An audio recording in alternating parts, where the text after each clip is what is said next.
Welcome back to Morning Coffee. I'm your host, Mark Iorio, along with my co-host here, Keith Reynolds. This morning we have a special guest. Irwin Stromeyer is the owner of Sterile Space Infection Defense. Irwin's company helps facilities decontaminate, terminally disinfect, and treat surfaces with long-lasting antimicrobial coatings. And the timing, Keith, couldn't be better. Absolutely. It couldn't be better. We love having Irwin on the show. Irwin, congratulations on this wonderful product and this company, and welcome to RVN TV and Morning Coffee. Thank you. It's a pleasure to be with you this morning. You're welcome. So tell us a little bit about Sterile Space Infection Defense. It's a tongue twister, isn't it? Gee whiz. Well, it was originally going to be BioArmor Infection Defense, but my better half thought that sounded a little too militaristic. But, what can I say? I like a name with that kind of drives the message home. So I felt Sterile Space Infection Defense kind of did it. Yeah. Basically, I've been doing this for just over 7.5 years. I'm the son of a doctor, so I have a little bit of background in general medicine. Sure. I mean, little bit. And basically, after my father took severely ill in 2013, I kind of heard about this sort of a business. And actually, once I learned what it was all about, it really seemed something that was necessary, especially in today's day and age of superbugs like MRSA and VRE and Sure. half a dozen others at least. And then, I started developing how the business would work and what was necessary to do to make the program as efficacious or as positive as could be in the effect of trying to keep people healthy. So as you said, first we decontaminate, then we terminally disinfect, and then we antimicrobially coat surfaces, objects, items, so that when live cells come down on those surfaces, they are damaged so badly that the microbes themselves find it very difficult to survive, thrive, and colonize the surfaces that they've landed on. Okay. Therefore, fewer germs in a space, it sounds to me like fewer opportunities to get sick. Yep. And I think that's been proven out by a number of my clients who have written letters to me saying that since we've been using the Healthy Child Zone program, which is what we've branded it as, they've seen a drop in illness of 50 to 70%. Now you would think that during a pandemic like we're in right now with COVID-19, the coronavirus, that your business would be exploding. I mean, you'd be all over the place, national television. What's happening here? I mean, do you get are you getting calls from everywhere, and are you so busy that your hair's on fire? Well, hopefully not. There's not much left. But starting around the beginning of March, somebody said the word pandemic, and my phone exploded. Yeah. So we've been doing quite a number of jobs. And the thing is, we are so different from a cleaning company that broadcasts, COVID-19 cleaning and disinfecting. Sure. Because what most people don't realize is after the disinfectant dries, the surface is clean. There's no germs living on it for the moment. But the first person to touch, sneeze, or cough on that surface starts microbial colonization all over again. Yep. So ours, if you want to call it secret sauce, which we don't make it, we buy it. It's made with an EPA registered formulation and everything. Okay.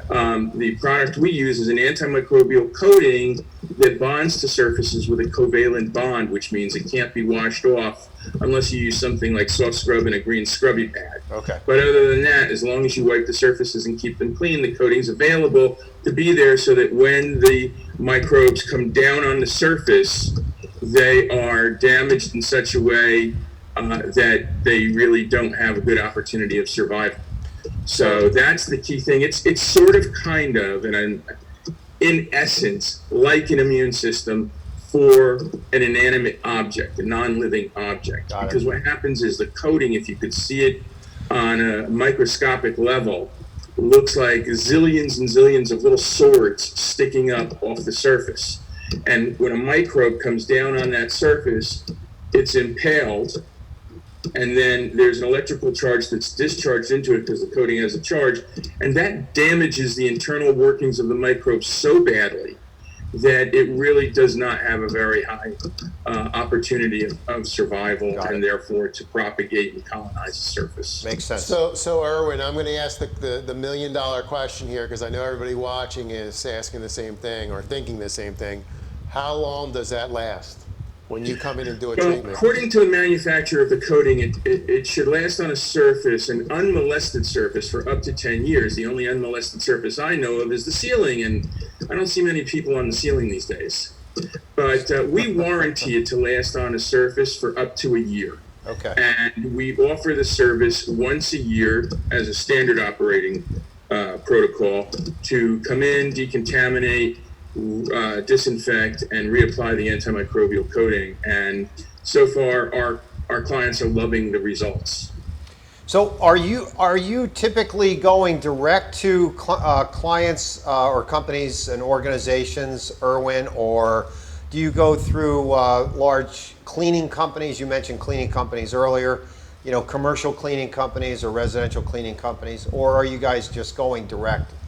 Well, when I started the business, I started it as direct. I was the owner, the salesperson, and production management to get my team out there to do the job. We would love to work with other companies, but the thing is, cleaning companies are a different breed than us. We don't go in and do the windows and the floors and empty the garbage cans and dust surfaces. We go in and we do what you might be called a cleaning on steroids. Yeah. So, if you were to go to our website and look at some of our video testimonials, the clients would tell you, because we do a lot of, let's say, child care centers. Oh my God, I watched this team. They were in the room. They were cleaning every nook and cranny. They were cleaning out every cabinet where we store the toys. Yeah. Everything is clean and disinfected like we've never done, even when we do our deep clean. Yeah. So we do a service that most cleaning companies would never do.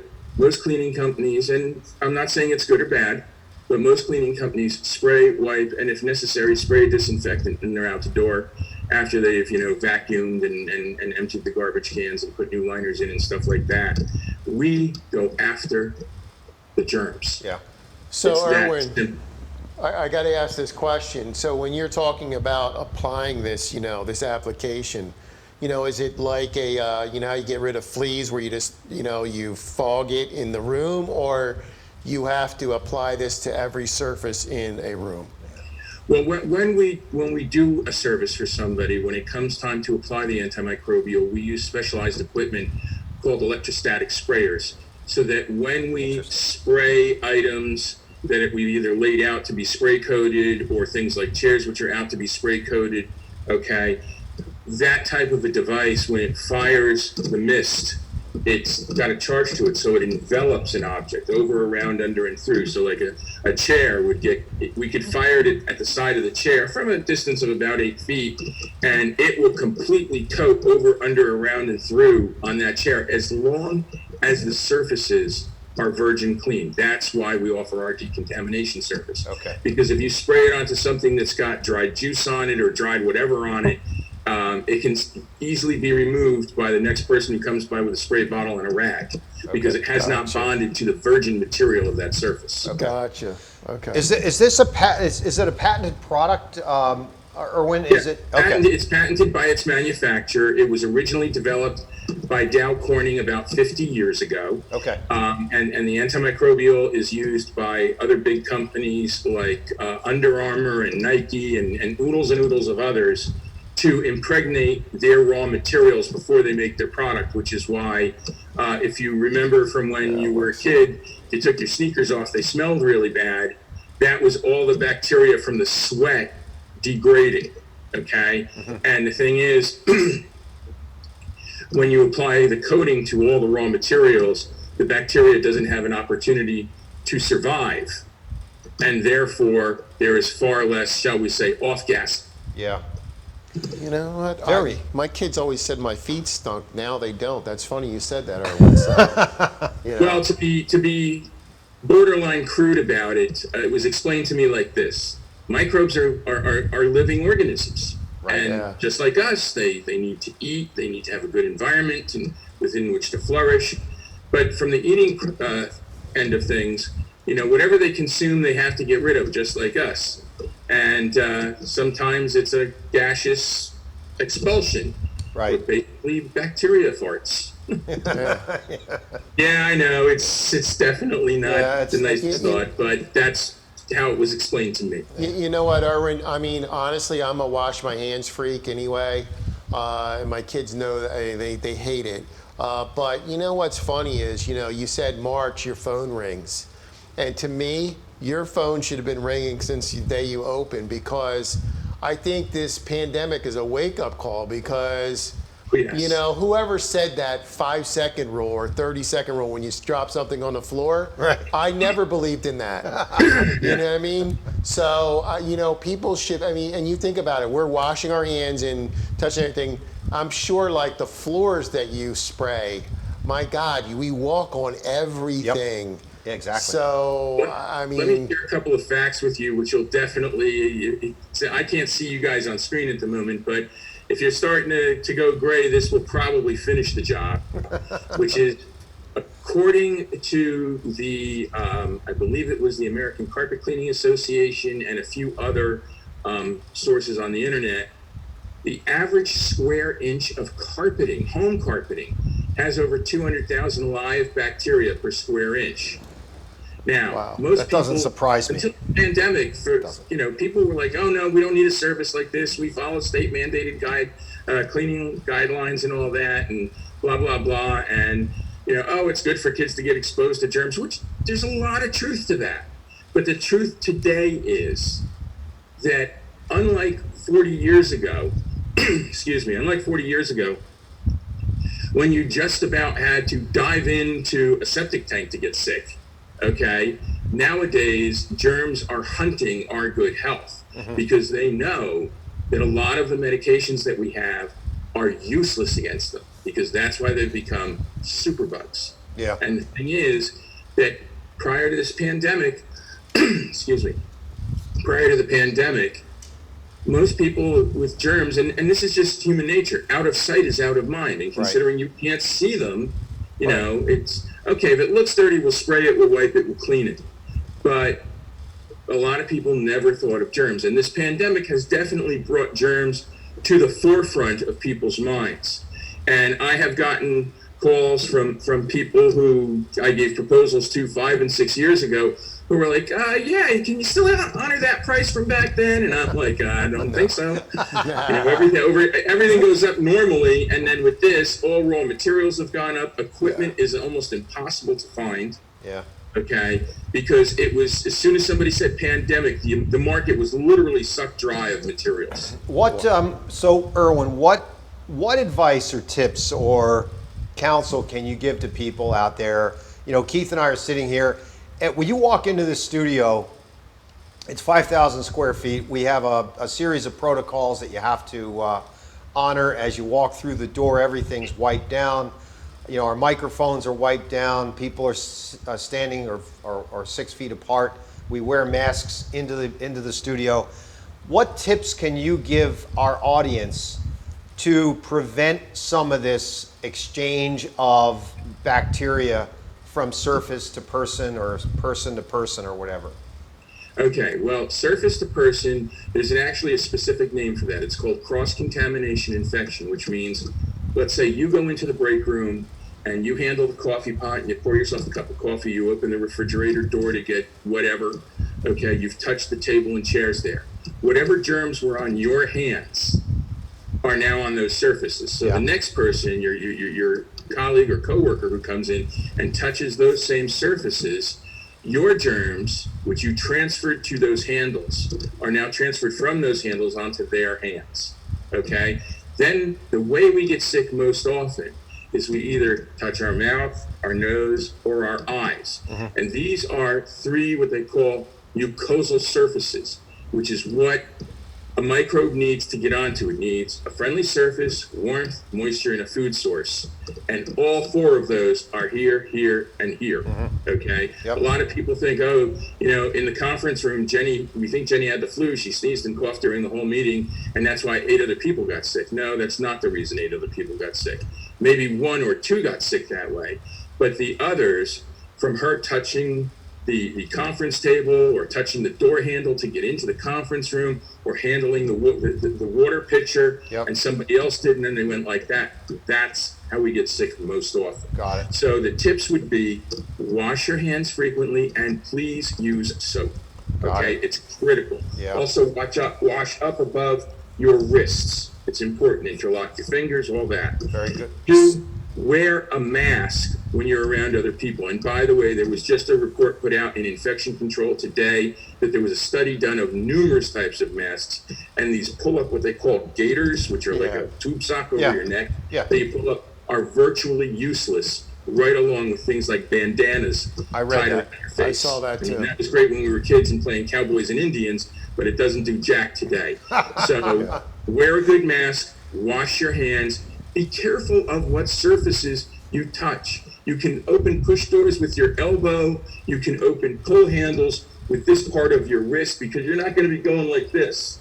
Right. Okay? The idea is to minimize what these touch and minimize these touching this. 10-4. So Irwin, real quick, is there certain surfaces that are worse than others as far as, I'll say, absorbing these germs? Well, most surfaces that you're going to see out there are clean and disinfect. And for a long time, that was all we needed to do because we didn't realize that germs would adapt the way they have. Okay? The best thing to do is to keep surfaces clean as frequently, not just routinely, but as frequently as you can. Okay. Use a good disinfectant if you have it, but just remember, the instant that disinfectant dries, there is no more killing or germ protection ability on that surface. And that if you want the best possible solution, you want a 3-step process of decontaminate down to the natural surface, disinfect, and antimicrobially treat so that the surface is protected for a longer period of time. And that's what our company does. Yep. I go right into like a grocery store, right? So you buy a box of macaroni, right? And that food was obviously put into that box from a worker, which they probably are wearing gloves or whatever, or a machine, but the box itself was touched. And then it's put into a bigger case, and then it goes to the supermarket, and then 2 or 3 stockers put the product away at night. Right. I mean, all those surfaces wear gloves. Can be contaminated, correct? Yes, they can, but you got to realize that today, at least, most people who handle packaged food and stuff like that in supermarkets and stuff are using gloves at least. Some people in the beginning of this pandemic felt that they had to bring the groceries they just bought into the garage, take them out of the bags that were handled by the cashier, either spread them out on the table and spray the containers, meaning the boxes, the bottles, whatever, with a disinfectant, let them sit for half an hour, and then bring them up into the house. And look, there's nothing wrong with that, okay? That's being hyper vigilant about germs. And for some people, it's absolutely necessary. And for others, it gives them a much greater peace of mind, okay? I would say if you're really worried about that, invest in some disinfectant wipes and wipe things down before you bring them into the kitchen if that really concerns you that much. It also matters about where you shop. I mean, if you shop in some small place where the owner's handling everything with raw hands, or his staff is with unprotected hands, I mean, then you might not want to shop there. You might want to shop somewhere else where you see the employees are all wearing masks, all have gloves on. You got to be smart about it. Yep. Is what it comes down to. All right, Irwin, this has been a great interview. Thank you so much for joining us. Have you us. come back and talk some more. Yep. Tell us how we can get in touch with Sterile Space Infection Defense. And the areas that you cover. Yep. Okay. No pun intended. Well, as far as the areas that we cover pretty much the whole country, but because of the pandemic, I'm not flying out to other locations like Dallas or Miami at the time being. But we comfortably, from West Orange, New Jersey, we comfortably handle as far south as the beginning of Maryland, as far north as Massachusetts, and as far west as central Pennsylvania, which also includes obviously all of North Jersey. Yep. To get in touch with us, the phone number is 973-714-8288. The email is Irwin, IRWIN, at sterilespace.com, which is STERILESPACE.com. To go to the website, you can get to the website one of two ways, which is www.sterilespace.com or www.thegermpolice.com. Ah, perfect. All right, Irwin Stromeyer, thank you, sir. We appreciate your time. This has been great. Keith and I really enjoyed the conversation with you. Keep it up. And as Keith said, we're going to have you back at some point, talk a little bit more about the business. There's a lot more to know, and I'd be more than happy to share it with Wonderful. you. Thank you. Have a great day, Irwin. You too, gentlemen. Thank you very much. You bet. Another great interview, man. Yep, that was great. Yep, we have to take a quick commercial break. Yep. And we're going to come back and wrap it up. Yep.